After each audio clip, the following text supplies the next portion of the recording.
Administrativando Abogados. A mí me gusta ser muy claro y muy didáctico cuando doy una charla, entonces intento organizarlas mucho. Primero vamos a hablar de los elementos objetivos de la responsabilidad patrimonial, luego de los elementos subjetivos.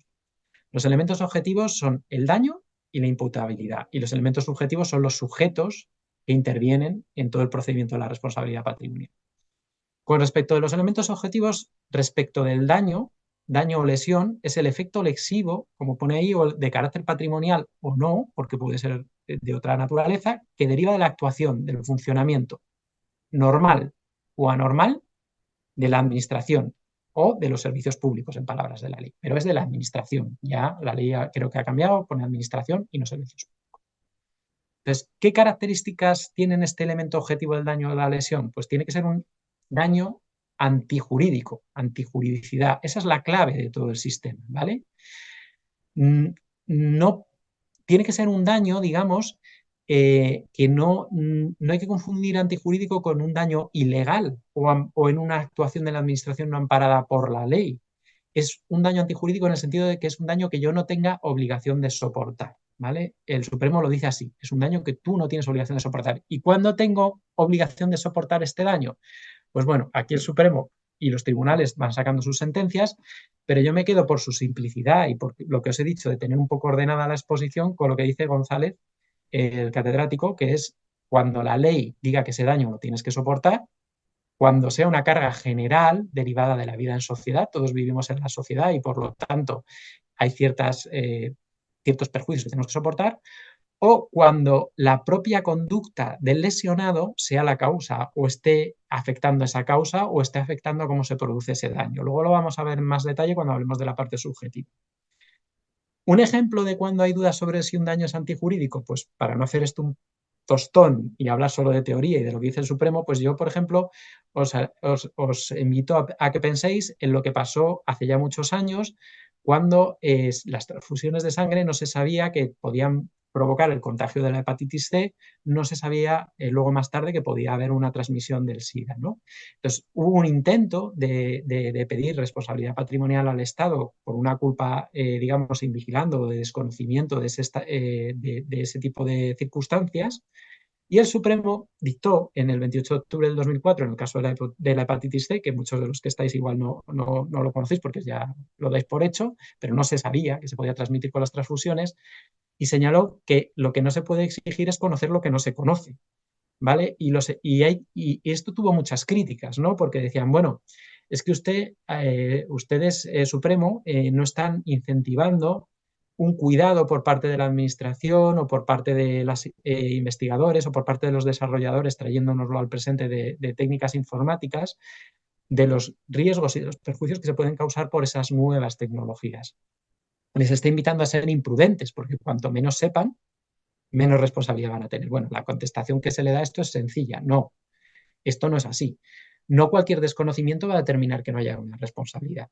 Pero si es imposible, si ha habido una conducta diligente, si se ha intentado evitar, si hay unos estudios serios, tampoco podemos exigir que aquello que nadie podía saber origine una responsabilidad y un pago.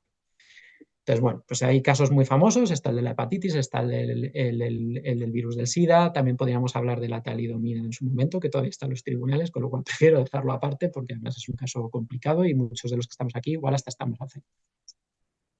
Siguiente característica que tiene que tener nuestros daños o elemento objetivo de la responsabilidad patrimonial, tiene que ser un daño real y efectivo.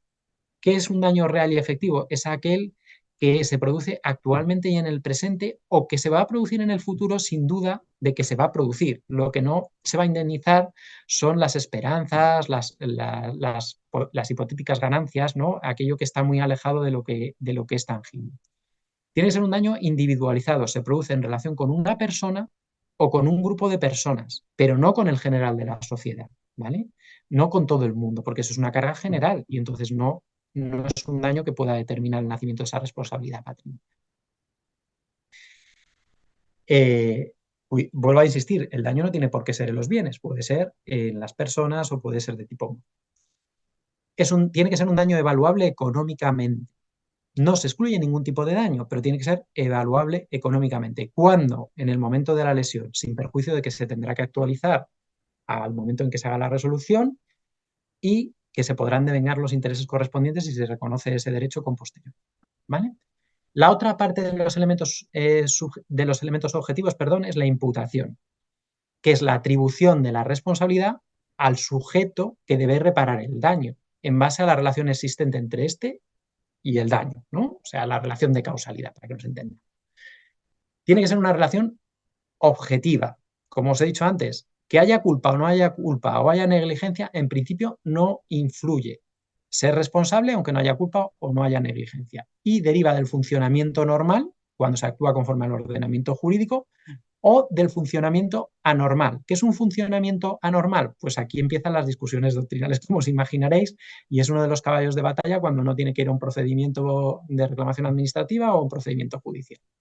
Pero con carácter general, el Supremo habla de que hay un funcionamiento anormal cuando el servicio no ha funcionado con lo que normalmente cabría esperar que debería haber funcionado, ha resultado defectuoso o, como vamos a ver en el siguiente punto, cuando hablamos del siguiente elemento, de este elemento objetivo, que es una actuación no adecuada a lo exigible, ha habido una deficiente organización del servicio, los estándares del servicio no son los aceptados o regulados en la norma que deberían de ser, hay compromisos de calidad que se han incumplido, o en el caso de los profesionales, por ejemplo, los médicos o los bomberos o los abogados, ¿vale? Se incumplen lo que se llama la lex artis, que es al final la norma por la que se debe regir la normal actuación. Ha habido una diligencia adecuada, una actuación conforme a los procedimientos que se conocen, pero ha habido un daño. Un daño, pues, si se ha seguido esa lex artis, que no va a ser indemnizable o no va a ser imputable, ¿vale?